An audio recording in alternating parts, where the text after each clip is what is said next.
বাচ্চা গিফট করে দিচ্ছে। গিফট দিয়ে দেই কারণ যদি আমি একটা প্রাণীকে সেল করে দিই, আমার আর রাইট থাকে না ওই প্রাণীটার আমি পরে কোনোদিন খবর নিতে পারবো যে প্রাণীটা কি ভালো আছে নাকি খারাপ আছে। কিন্তু আমি প্রাণীটা গিফট করি, যাকে গিফট করবো আমি তাকে একবার ফোন দিয়ে খবর নিতে পারবো যে আমি তোমাকে যে প্রাণীটা দিচ্ছি ওটাকে খেয়াল রাখতেছো। আমি আসলে মাছের প্রতি যেই টাকা খরচ করেছি এই টাকা দিয়ে আমি আসলে গাড়ি বাইক সবই কিনতে পারতাম, কিন্তু আমি কিনে কারণ কি আমার ওগুলোর প্রতি কোনো ইন্টারেস্ট নেই। আমার এই যে মাছ পশু পাখি এগুলোর প্রতি ইন্টারেস্ট। আমার বয়স 5 বছর, আমার বাবা অ্যাকোরিয়াম করতো। আমাদের একটা অ্যাকোরিয়াম ছিল বারান্দা, ওটা অলমোস্ট 4 ফিটের একটা অ্যাকোরিয়াম ছিল। ওটার ভিতরে ছিল বলতে খালি মাছ ছিল কয়েকটা অ্যান্ড পাথর ছিল, অ্যান্ড ফিল্টার বলতে খালি ওই যে অক্সিজেনের যে বাবল বের হয় ওগুলো ছিল, কোনো ফিল্টারেশনই ছিল না। তো তখন ভাবতাম কি ওইটাই মনে হয় অ্যাকোরিয়াম, কিন্তু এখন বুঝতে পারি যে ওগুলো আসলে অ্যাকোরিয়ামের মধ্যে পড়ে না, ওগুলো কি শোপিস হিসাবে মানুষ রাখে। আমার বয়সে মানে অন্য বাচ্চারা মানে কোনোখানে বাইরে গেলে খেলনার দোকান এগুলো খুঁজতাম, আমি খুঁজতাম মাছের দোকান কোথায় আছে। আমি আগে পুরান ঢাকায় থাকতাম, ওখান থেকে দেন ঝানমুনি যখন শিফট করলাম আমি কাটাবনের দিকে যেতাম। দেন কাটাবনে যে আমার এখানে মানে দেখতে খুব ভালো লাগতো প্ল্যান্টেড ট্যাঙ্ক। দেন একটা করলাম, একটা থেকে দুইটা, দুইটা থেকে তিনটা, এরকম করতে করতে আজকে 12টা অ্যাকোরিয়াম হয়ে গেছে দেখতে দেখতে। প্রথম মাছ ছিল গাপ্পি, ওটা যখন আমি পালতাম আমার বয়স ছিল 7 বছর।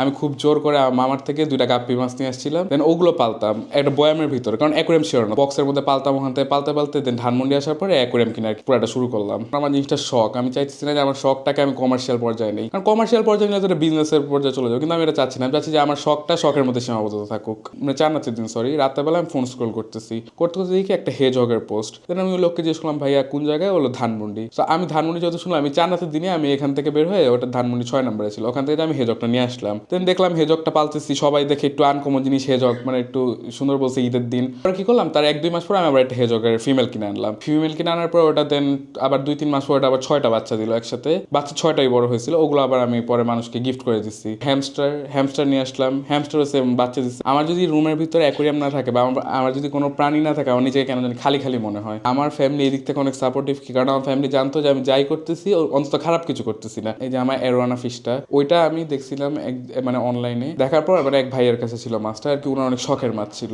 দেন আমি ওনার থেকে মানে মাছটা নিব, কারণ মাছটা খুব ভালো লাগছে। অ্যারোয়ানার ভিতরে, সিলভার অ্যারোয়ানার ভিতরে এরকম গোল্ডেন শেড সাধারণত আসে না, কিন্তু এই মাছটার ভিতরে কেন জানি আসছে লাকিলি। তো আমি দেখছি, তো ভাইয়াকে আমি অনেক দিন নক দিয়ে চালাইছি, ভাইয়া আমাকে ফিশটা দেন। ওই ভাইয়া দিবে, কারণ ভাইয়ারও তো শখের জিনিস। আমি অনেক রিকোয়েস্ট করছি, ভাইয়া আমাকে মাছটা দেন, মাছটা দেন, দেয় নাই।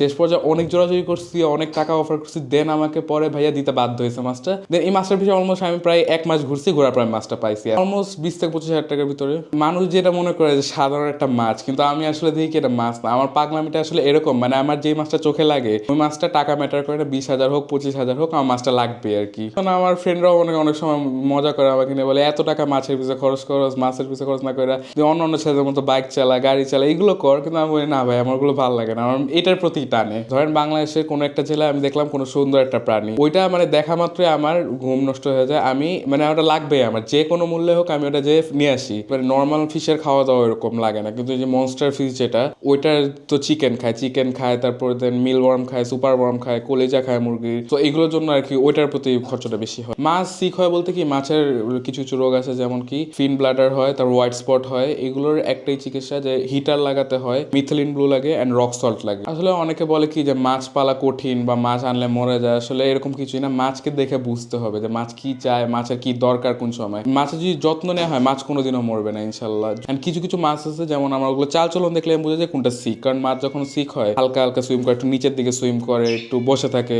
প্রথম যখন আমি মাছ পালতাম ধানমন্ডিতে, আমার একটা কমিউনিটি ট্যাঙ্ক ছিল, ওটার ভিতরে আমার সব টাইপের মাছ ছিল, অ্যাঞ্জেল, জিব্রা, টাইগার বার্ব, এগুলো। সো ওটার মধ্যে আমি কি করতাম, রেগুলার মাছ আমি ছাড়তাম, তখন আর কোয়ারেন্টাইন ওভাবে করা হতো না। আমার অনেক মাছ মারা যেত। পরে যখন আমি ইউটিউবে স্টাডি করলাম, এটা একটু বুঝতে পারলাম যে একটা মাছ আনার পর ওটাকে কোয়ারেন্টাইন করে দেন ট্যাঙ্কে ইন্ট্রোডিউস করতে হয়। দেন এটা করার পর আর কি এখন আর ওরকম প্রবলেম হয় না।